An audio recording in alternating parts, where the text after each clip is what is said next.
Is we're going to look at an introduction to imaginary numbers, and then we'll build on this in the next couple of lessons. All right, so if you're on 821 within your on your ebook, here we go. In the past, you have not been able to solve some quadratics like x squared plus 4 equals 0 and x squared plus 1 equals 0 because there are no real answers. Okay, so let's think about it. If you take x squared plus 4 and it equals 0, number one, I can't factor it. Okay, but if I'd subtract 4, I get x squared equals negative 4. Well, if I take the square root at that, we said there's no answer, right? There was an empty set. All right, so this is where I really like to be in front of you guys and talk to you about how your minds have evolved, because guess what? We're going to be able to take the square root of a negative now, okay? And it's probably, if you're thinking about what we have written on the top there, it's what we call an imaginary number, okay? Just like whenever, like my nephew, I think I've told you guys this story, he's like 8 or 9, and I asked him, he gets so annoying because he's always asking me to do all this stuff with math, and he'd be like, give me some more, and, you know, after a while you get sick of it. So I was just like, okay, what's 8 minus 10? He finally shut up then, because he's like, you can't do that. You have to start with more than whenever you're subtracting. Totally good thought, just like you guys have this thought here. So in 863, we're starting with x squared equals 2. All right, how do you undo squaring? Well, we take a square root, right? So when you solve it, how many solutions should we get? We should get 2. Why? Because if I would graph that, it'd be a parabola, right? So if I think about it, if I have this, I could have a parabola and get 2 answers. I could have a parabola and get 1 answer. I could get a parabola and get no answers, right? Because zeros, our x-intercepts, are our solutions, okay? How many x-intercepts would x squared minus 2 have? Okay, so this is like, we look through A and B here. So for C, if I'm taking y equals x squared minus 2, right? Wouldn't that be, oh, we go down 2 solutions, right? Awesome. How would, now solve it. So if I wanted to solve this, so if I'm in D, if I solve this guy, I'd have x squared equals 2. Take the square root, x equals, okay, it has to have 2 answers, right? Remember, plus or minus the square root of 2. So my 2 answers would be the square root of 2, 0. That's probably this guy here, and the negative square root of 2, 0. That's that guy there. All right? So within 63, and there's another one, there's some historical notes, which I really, really like because they give us some good vocabulary. First vocabulary word is a rational number. So numbers are either rational or they're irrational.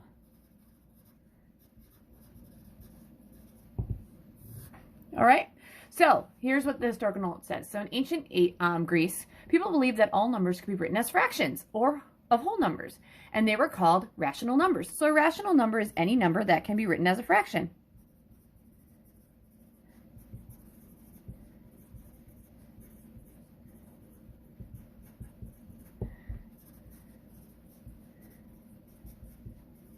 Examples of rational numbers would be negative 4. Negative 4 sevenths, aren't those fractions? The square root of 49 is also a rational number. Why?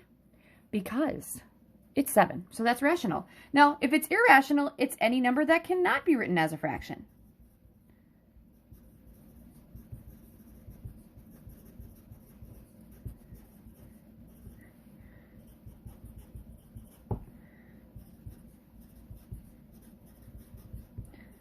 So, here I ask you guys, okay, the only numbers that cannot be written as fractions, you guys, are numbers that are decimals that go on forever with no pattern, all right? So what's the one thing some of us already celebrated, that's irrational? Pi. Pi is a rational number. Oops, sorry, now you can see that. All right, the other thing that's irrational would be any kinds of square roots that are not perfect squares. So the square root of 7, the square root of 3. Any square root that if you put it in your calculator and you get a fraction or a decimal, I'm sorry, that doesn't have a pattern, there you go, that is also irrational. So those are only 2 numbers you guys know, pi, and then square roots that are not perfect squares. All right, which brings me to question 864, which is really big, okay? So if I'm looking at y equals x squared plus 1, how many solutions does it have?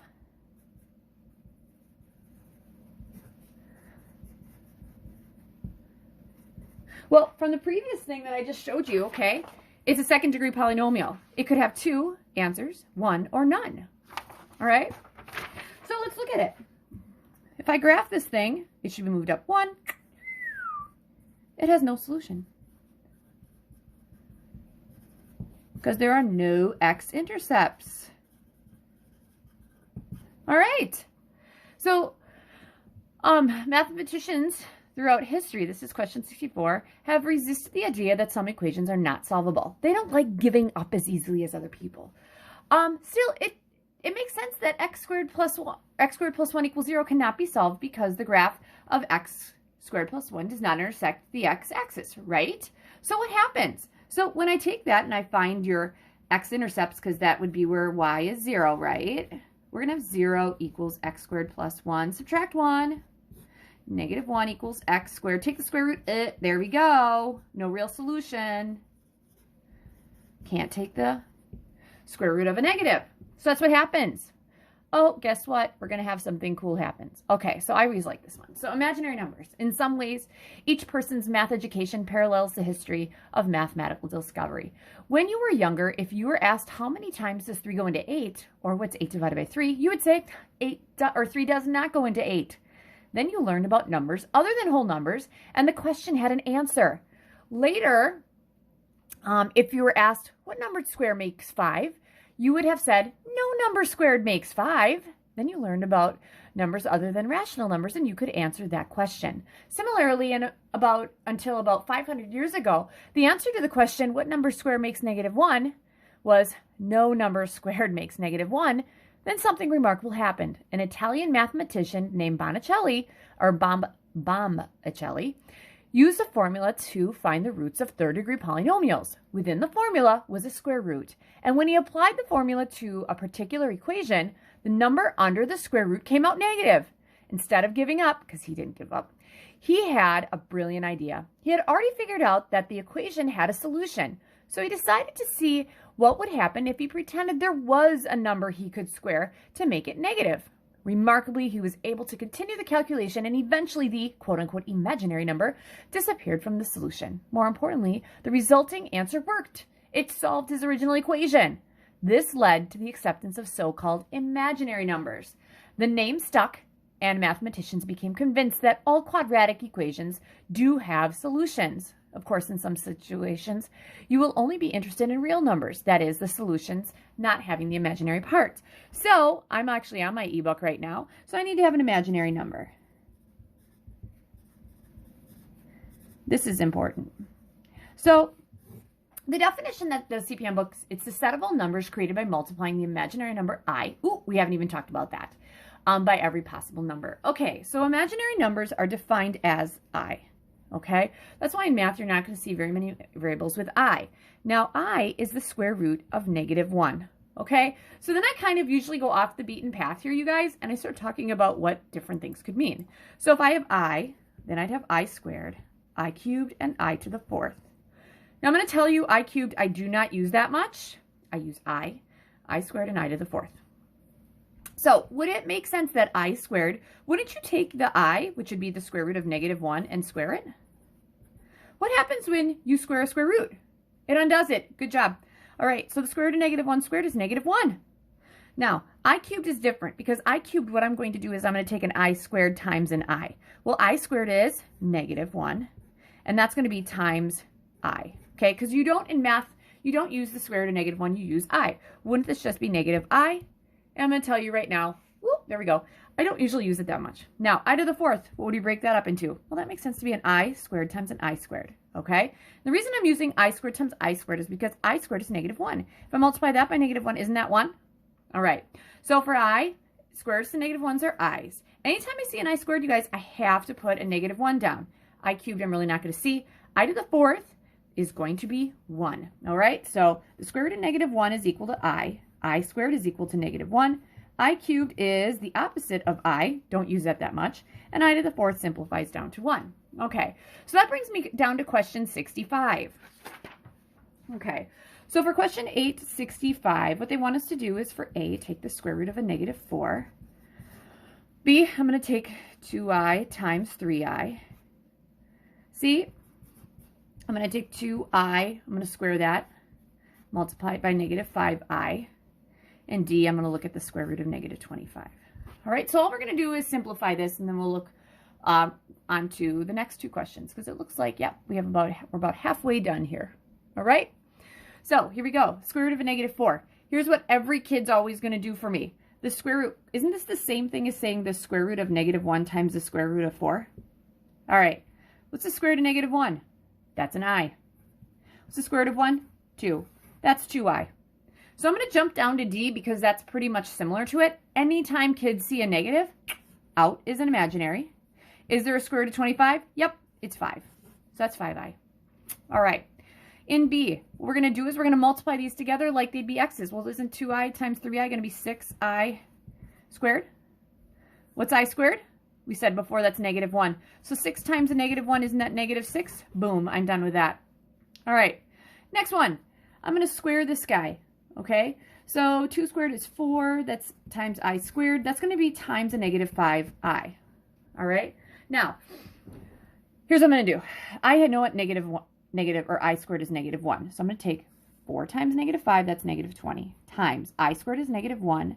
And we don't change this back into the square root of -1 because it's not defined. So we leave that as an I. So this is going to be 20i. So -20 times 1 is, -20 times -1i is going to give me 20i. All right, which brings me to 866. Good question here. Okay, so we're going to graph this function. All right, so if I graph it, y equals, I'm going to have an x squared minus 4x plus 5. All right, I'm going to put that in my calculator, and I will be right back to you, okay? All right, guys, so here's what I'm seeing. Ooh, there's no x-intercepts. Therefore, there's no solutions. All right, so how many do they have? 0. We have 0 solutions, and none of them are real. Okay, real solutions are x-intercepts. If I can really see it, it works. Okay, that's A. So for B, use the quadratic formula. So x equals the opposite of B plus or minus the square root of B squared minus 4ac all over 2a. Okay, so let's see what happens. The opposite of B, the opposite of a -4 is 4, plus or minus the square root of B squared, -4 squared is 16, minus 4 times A is 1, C is 5. That's all over 2a, 2 times 1. So I get 4 plus or minus the 2's in the bottom, square root. All right, we got 16 minus 20, that -4. Ooh, right there, we get a square root of a negative. That's what happens. All right, so what happens here is the square root of a -4. Did we say we would simplify that to 4 plus or minus? This is out as an I. The square root of 4 is 2. So we're going to write that 2i. You never go I2, all over 2. Can I divide all this by 2? My answers are going to be 2 plus or minus I. If you want to put it over 1, you can. Those are my 2 solutions because we said we were going to have solutions. So I have 2 imaginary solutions at x equals 2 plus I and x equals 2 minus I. All right. So for C, a real number plus or minus a multiple of I, like the solutions we got, is called a complex number. So complex numbers, I'll even click on the blue here. A complex, they decide as, okay, they're actually giving it to me in the form. So complex numbers are in the form A plus BI. Complex numbers have a real part, which is your A, and an imaginary part, which is BI. All right, so that's 866. All right, 867. Next one. All right, so for question 867, when a graph crosses the x-axis, the x-intercepts are also called real roots. I kind of told you that. They really cross the x-axis. They are really solutions. They are real roots of the solution when y equals 0. You have seen that solutions to equations can be real or complex. So it follows that the roots can also be real or complex. Compare and contrast what happens with each of these graphs. All right, so for A, here we go. We're going to sketch y equals x plus 3 squared minus 4. Okay, they want to know what the roots are. Okay, would it make sense for this one? We're going to go to the left, 3 down 4. We're going to have 2 real roots. All right, so they're my x-intercepts. Let's set this equal to 0. Add 4, get the x by itself as we're doing. Take the square root. The square root of 4 is plus or minus 2. subtract 3. So x is going to equal negative 3 plus or minus 2. So negative 3 plus 2 is negative 1, and negative 3 minus 2 is negative 5, which makes sense. They could be there. So negative 1, 0, negative 5, 0. Okay, in B, sketch y equals the quantity x plus 3 squared. What are the roots? Wouldn't we just move that to the left 3? And it just has one root. So roots are x, or intercept, so my y is 0. Take the square root. The square root of 0 is 0. There's no plus or minus there. Negative 3 equals x. There you go. That makes sense. There's just one real root at negative 3, 0. Now in C, sketch the graph of y equals x plus 3 squared plus 4. That one left and then up. No real roots. Probably should have said one real root here. All right. 0 equals x plus 3 squared plus 4. Subtract 4. Negative 4 equals x plus 3 squared. Take the square root. This is 2i, and that's positive or negative because you still get 2. You can get 2 imaginary roots. That equals x plus 3. Subtract 3. Sorry, that got kind of out there. X equals negative 3 plus or minus 2i. So my roots are imaginary would be negative 3 plus 2i, 0, and negative 3 minus 2i, 0. Okay, I know I went through that kind of quickly, but I'm kind of running out of time, and I want to make sure we get this. All right, that's 67. Always feel free to press pause. In D, make general statements about the relationship between the graphs of the parabola and the number of roots. Okay, graphs, cross 2, 1 or 2 real roots. Cross once, 1 real root, and guess what? It's a double root. It's a double root. So I always think polynomials have degrees of 2. There has to be 2 roots. 2 of them here are real. This is a 2. This is the double one. So there's 2 of them at negative 3. And this one, 2 of them, they are imaginary. Okay. Okay, so so we're going to finish up with 868. I don't usually get this far, but I feel like we'll be okay. So considering the graphs of y equals x squared and y equals 2x minus 5. Okay. On the same set of axes, you're going to sketch the graph and label the intersection. All right. So usually in class, what I would do is I have that great paper, and I totally don't have that great paper. But I'm going to kind of sketch this out here, and then I'm going to use my calculator to actually get a good one, okay? So let's say this is y equals x squared. And 2x minus 5, let's say this is minus 5 up to... Totally feel like I may have done like a bad job here, but I'm going to see if those intersect, and I will be right back.